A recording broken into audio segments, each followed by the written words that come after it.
President David Granger has offered an explanation for the rescinding of the appointment of Brain Tiwari as a Ministerial Advisor on Business. The President is of the view that Mr. Tiwari is not required to provide any function for the government. Number one, Mr. Tiwari is not an appointee of the government. He is not performing any function, and that is why the position was rescinded.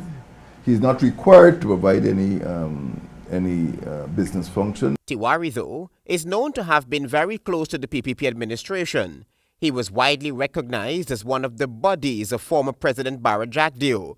The PPP had reportedly sought advice from Tiwari on business development, but that was never made public.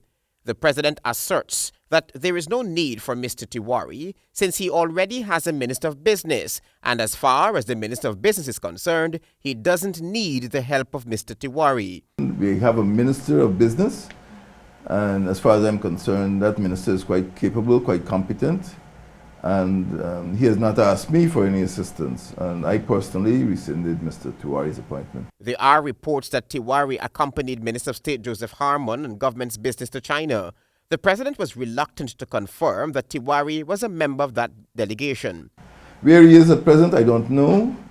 As far as I know, Minister of State went with one person, I think Ms. C. Prasad from NISL, to deal with government business concerning the Guyana Telecoms, GT&T interests. And that's as much as I know, and that's all I can say at this point in time. But we don't have any ongoing relation with Mr. Tiwari, and that's all I can say. I certainly don't have any need for him in that role, and that's why his position was rescinded. It was just after a new government was announced that Brain Tiwari, without hesitation, worked himself into the new government by assisting with cleanup exercises, rehabilitation of the Independence Arch on Brick Dam, and more recently, putting in big bucks and machinery for the construction of the Durban Park. Travis Chase, HGP Nightly News.